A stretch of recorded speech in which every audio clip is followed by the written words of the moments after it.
ओम शांति। आज सभी मनुष्य आत्माएं विश्व में शांति चाहती है और शांति के लिए बहुत बहुत प्रयास करते हैं। अनेकों संसार के अंदर संत महात्माएं, विद्वान, आचार्य, योगी, तपस्वी शांति का संदेश देते रहते हैं, लेकिन आज आप देख रहे हैं जितनी शांति का प्रयास करते हैं उतना ही अशांति बढ़ती जा रही है, क्योंकि मुख्य कारण है चरित्र का पतन। पूर्व काल में कहा करते थे धर्म ही की ही जय हो, अधर्म का नाश हो।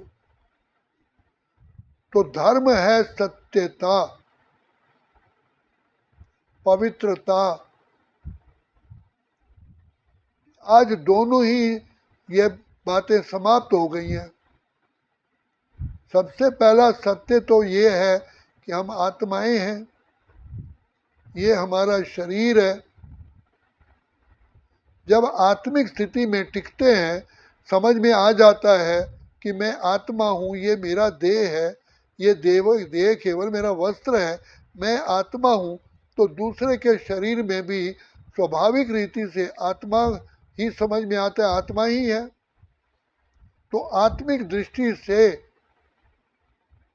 हमारी भाई भाई की दृष्टि होती है, आत्मिक दृष्टि से ही पवित्रता आती है। विकारों का जन्म ही 5 विकारों का जन्म ही देह समझने से है। जब हम अपने को देह समझते हैं तो दूसरे को भी, आत्मा को देखते हुए भी नहीं देखते, उनकी भी देह को देखते हैं। तो पिता परमात्मा सबसे पहले हमको ये मुख्य बात समझाते हैं, प्रकाश में ले आते हैं, अंधकार से दूर करते हैं कि बच्चे आप आत्मा हो, अजर अमर अविनाशी हो। तो जब तक आत्मिक स्मृति नहीं रहेगी तो आत्मिक दृष्टि हो ही नहीं सकती। तो जब आत्मिक दृष्टि होती है तो भाई भाई की दृष्टि होने से जाति भेद, भाषा भेद, धर्म भेद, प्रांत भेद, रंग भेद, ये सारे भेद समाप्त हो जाते हैं। और आत्मा समझने से पिता परमात्मा की स्मृति आती है, हम एक पिता की संतान ही हैं। ये मुख्य बात जो सत्यता है, संसार का परम सत्य है, उसको ही हम भूल बैठे हैं। एक तरफ कह रहे हैं ये मेरा शरीर है, एक दिन मैं शरीर छोड़ के चला जाऊंगा, और दूसरी तरफ अपने को कूट कूट करके दिल दिमाग में समा गया है कि मैं ही पुरुष हूँ, मैं नारी हूँ। एक तरफ कहते हैं ये मेरा शरीर है, जो मेरा शरीर है तो मैं तो शरीर नहीं हूँ ना, तो मैं जब देह हूँ ही नहीं, तो जब ये पक्का पक्का बुद्धि में टिक जाता है कि मैं आत्मा हूँ, अजर अमर अविनाशी हूँ, इसको ही ज्ञान की रोशनी कहा जाता है। और इसी का ही यादगार मंदिरों में मस्तक पर तिलक लगाया जाता है कि जब तक आप अपने को आत्मा नहीं समझोगे तब तक प्रभु मिलन नहीं हो सकता। बिना आत्मिक स्मृति के भले कितने भी भाषण करते रहें, लेकिन पवित्रता आ ही नहीं सकती। इसलिए वर्तमान समय आप देखो सारे विश्व का ही पतन हो गया है। किसी की भी दृष्टि पावन है ही नहीं। और आज कोर्ट कचहरी में इतने करोड़ों केसेस पेंडिंग पड़े हैं, वो भी 5 विकारों के ही कारण हैं।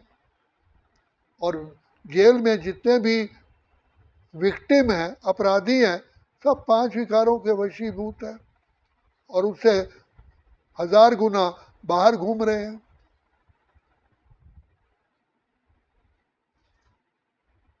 एक तरफ कहते हैं मज़हब नहीं सिखाता आपस में बैर करना, हिंदी है हम एक वतन है हिंदोस्तां हमारा, और फिर आपस में लड़ते झगड़ते रहते हैं। तो शिव बाबा हम बच्चों को सबसे पहले आकर के इसी बात पर ही पक्का पक्का टिकाते हैं कि बच्चे तुम आत्मा हो, अजर अमर अविनाशी हो, तुम्हारा निवास स्थान ब्रह्मलोक, शांति धाम, मुक्ति धाम, परम धाम है, जहाँ से आए हो पाठ बजाने।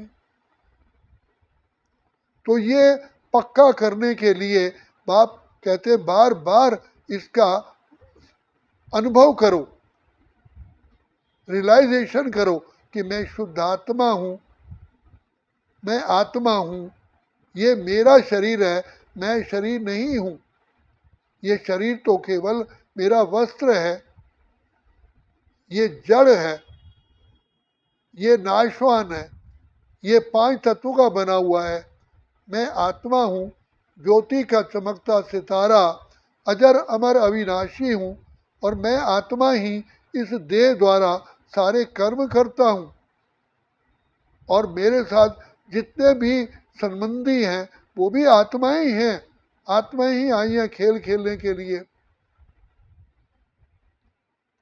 तो जब आत्मिक स्मृति आती है तो बुद्धि में सत्यता होने के कारण आत्मा शांत स्वरूप, प्रेम स्वरूप, आनंद स्वरूप, सुख स्वरूप होता है। जैसे एक बल्ब का कनेक्शन लाइट से होता है, बिजली से होता है, तो लाइट रोशनी, बल्ब रोशनी देता है, अंधकार अपने आप ही समाप्त हो जाता है। तो आत्मिक स्मृति में आने से ही नेचुरल गुण प्रकट होते हैं। जैसे दूध में से मक्खन निकलता है तो मक्खन का गुण अपने आप ही प्रकट हो जाता है। तो पिता परमात्मा जिसको हम कहते हैं कि प्रभु हमें अंधकार से प्रकाश की ओर ले चलो, सत्य मार्ग हमें दिखाओ, भूल मानवता चले हैं, प्रेम की पहचान दो, तो पिता परमात्मा आकर के हमें आत्मिक स्मृति का तिलक लगाते हैं। इसलिए मंदिरों में आत्मिक स्मृति का यादगार ये तिलक लगाया जाता है कि तुम आत्मा हो, क्योंकि आत्मा ज्योति बिंदु सितारा भ्रिकुटी में निवास करते हैं। और आत्मिक जब कोई विजयी बनता है, कहीं विजय प्राप्त करता है, एग्जाम में पास होता है या युद्ध में जीत प्राप्त करता है, तब भी तिलक लगाया जाता है। क्योंकि आत्मिक स्मृति में आने से हम 5 विकारों पर जीत प्राप्त करते हैं। माया जीत, प्रकृति जीत, कर्म इंद्रिय जीत, विश्व जीत बनते हैं। और जब राजगद्दी पर भी बैठते हैं तो भी तिलक लगाया जाता है। तो आत्मिक स्मृति में आने से ही हम अपनी कर्म इंद्रियों के राजा बनते हैं, स्वराज्य अधिकारी बनते हैं। तो जब तक स्वराज्य अधिकारी नहीं बनते तब तक राज तिलक नहीं मिल सकता। और भारतवर्ष में ये तिलक का जो समारोह है, फंक्शन है, 2-3 बार ये फंक्शन मनाया जाता है। दीपावली के दूसरे दिन ही भैया दूज का पर्व आता है। स्पेशली बहनों के द्वारा ये तिलक लगाया जाता है।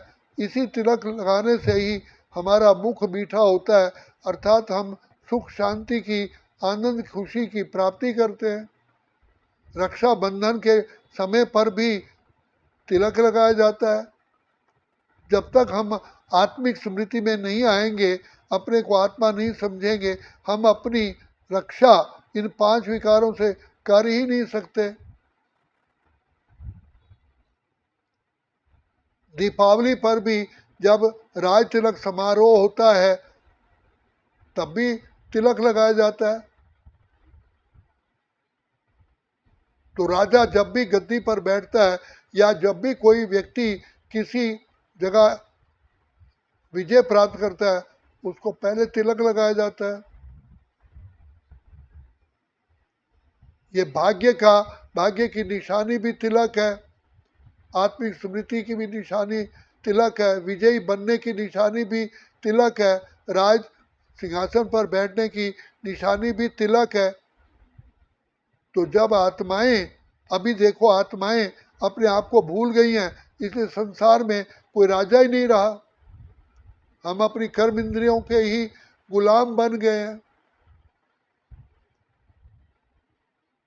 हमने विदेशियों से तो राज्य लिया, लेकिन हम इन 5 विकारों के तो अधीन हैं। घर घर में अशांति है, कलह कलेश है, दुख अशांति बढ़ते जा रहे हैं। करोड़ों रोगी हॉस्पिटल में बीमार पड़े हुए हैं, और इसी अशांति के कारण ही क्रोध पैदा होता है, और क्रोध के कारण ही कितने दुश्मन बन गए हैं। आज करोड़ों रुपया, अरबों रुपया हमारी रक्षा के ऊपर खर्च करता है, कितने सैनिक, कितनी पुलिस, कितनी फोर्स लगाई जाती है। तो कारण 5 विकार है, काम, क्रोध, लोभ, मोह, अहंकार, यही हमारे शत्रु है। 5 विकार नरक का द्वार, दुश्मन यही है, और इनको सर्प से उपाधि दी गई है। जैसे सर्प डंक मारता है तो व्यक्ति की मृत्यु हो जाती है, इन ये आत्मा को डंक लगने से आत्मा की सारी शक्तियां और सारी गुण नाश हो जाते हैं। जैसे आत्मा का पतन ही हो जाता है, आत्मा काली बन जाती है। तो जो भारत सुख धाम था, सोने की चिड़िया देश था, आज वो कंगाल भी इसी प्रकार से हुआ है।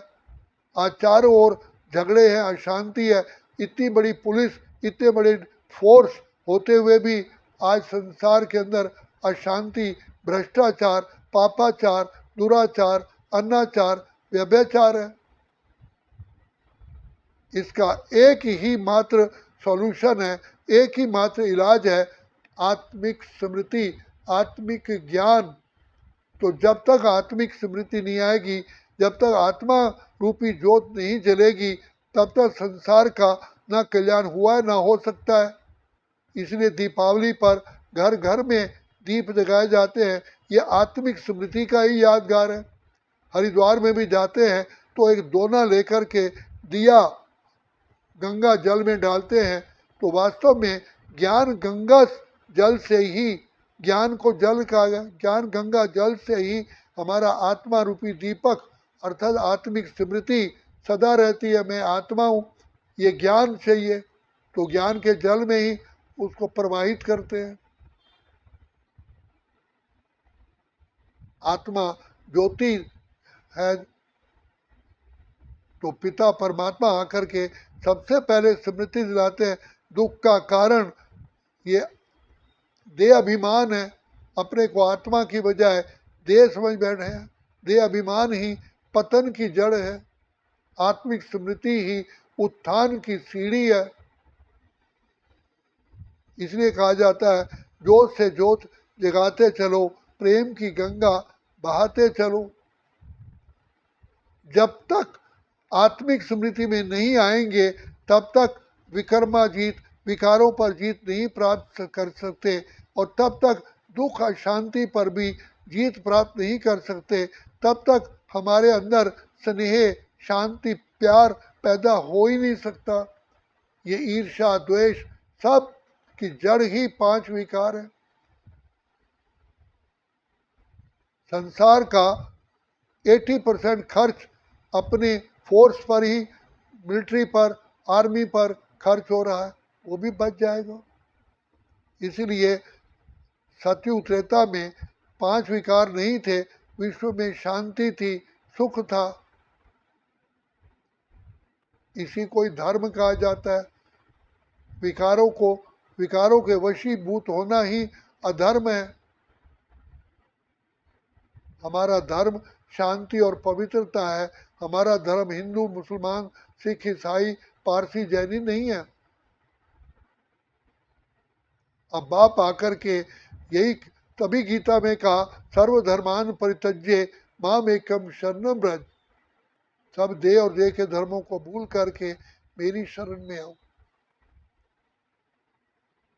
और आत्मिक स्मृति में टिकने से ही सत्यता, पवित्रता प्रकट हो जाती है, अपने आप ही धारणा होती है।